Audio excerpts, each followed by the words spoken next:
Hello there. My name is Joy Nandi, and I'm the author of this book, Life at an Ashram in India. Now, unlike most other ashrams that are popular that we know of, this ashram is actually a jnana ashram, or rather, a knowledge ashram. There are very few in the world, and ashrams like these teaches us on how to raise our consciousness.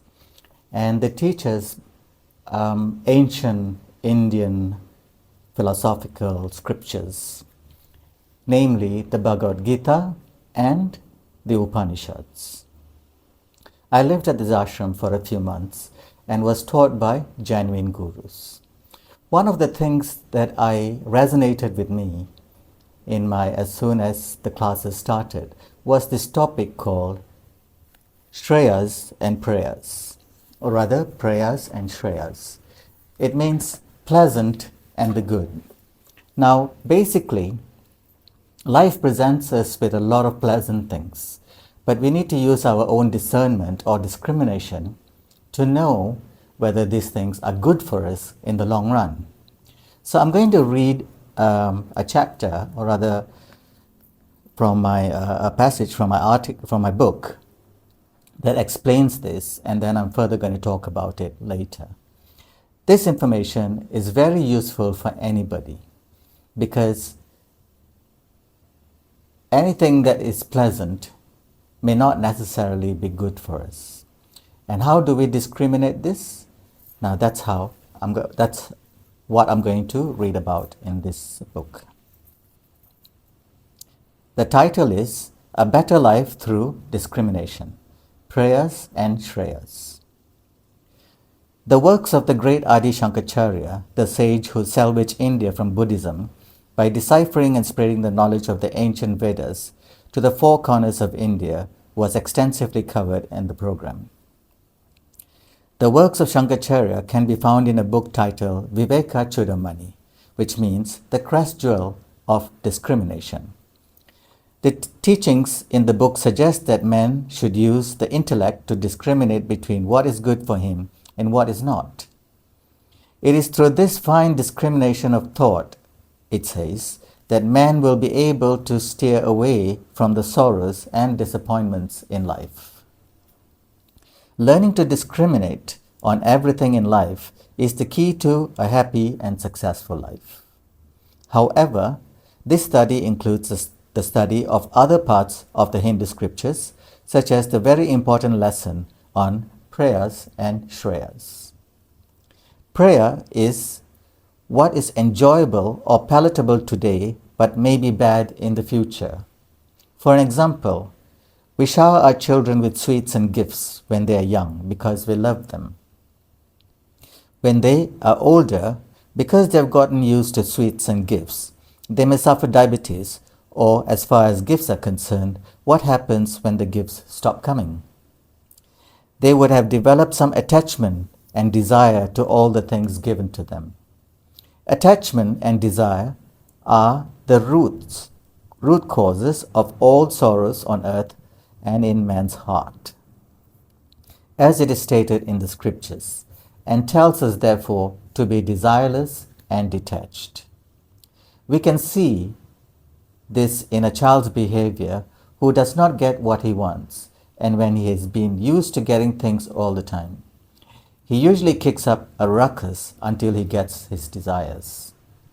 Shreya, on the other hand, is what may not be palatable or desirable today, but is good for the future, such as education. Children do not like going to school when they are young, but it is this education that is going to help the child get good jobs and a better life in the future. Therefore, good discrimination is required in every aspect of our lives. Only through discrimination can we see for ourselves if our thoughts and actions are indeed right. Are we also bringing up our children right when we give them too much, or are we leading them down the path of sorrow? As we have a glimpse here, these are the subject matters that are discussed and studied at a jnana ashram. Jnana, or knowledge, is known as the highest level of devotion and the aspiration of all other forms of Hindu devotion. That's the end of that topic.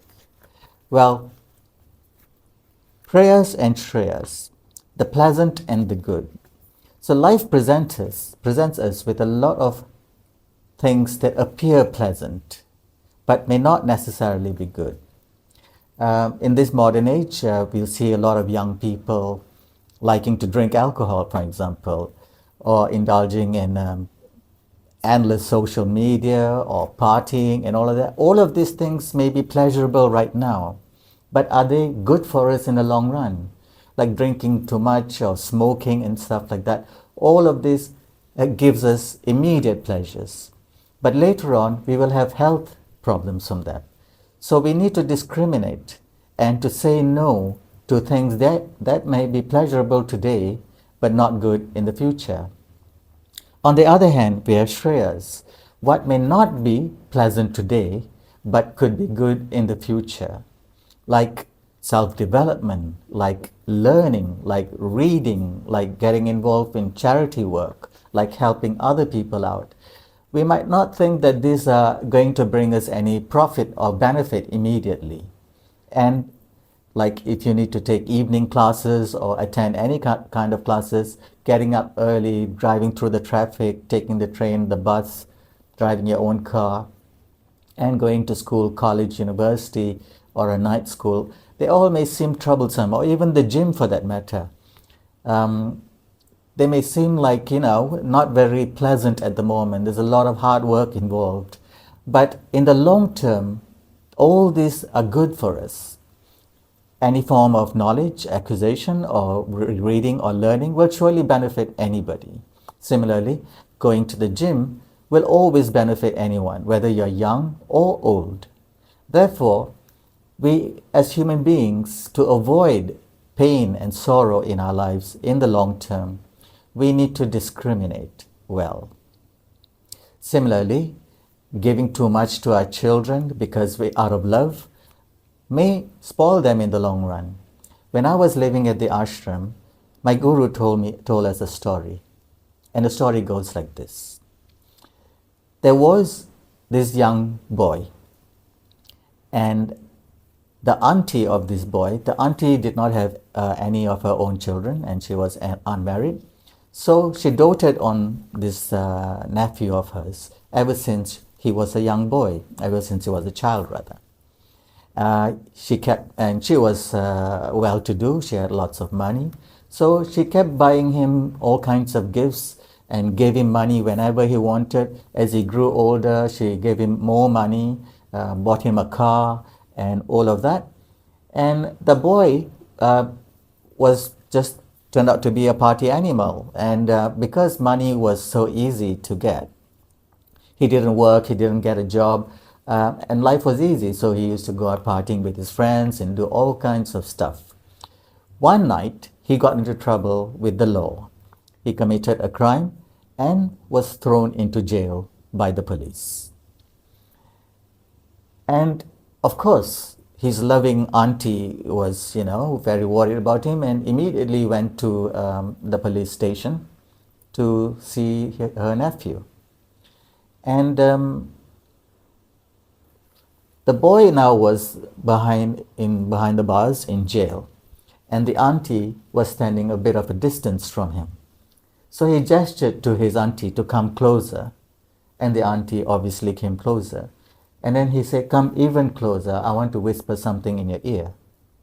And the auntie went like that to listen to what he had to say. And the boy bit her ear. And the boy said to her, "It is because of you that I am here. If you had not given me all that you did, if you had not spoilt me, I will not be in this condition today." So that resonated with all of us at the ashram, and I hope it resonates with you also. So sometimes too much love, too much affection, too much giving of things because you love somebody may be pleasant initially, and we might think that we're doing the right thing. But it may not be beneficial to the person receiving it in the end. I hope you found this session interesting. I plan to read more of my articles from all my books. I've written about 7 books. And you can see, you can check out all my books at my website, which is www.joinnd.co/ebooks. And please do subscribe to this channel, as I'll be producing a lot more content that can benefit you and the world. Thank you very much for being with me, and I hope to see you again soon. Have a great day. Bye-bye.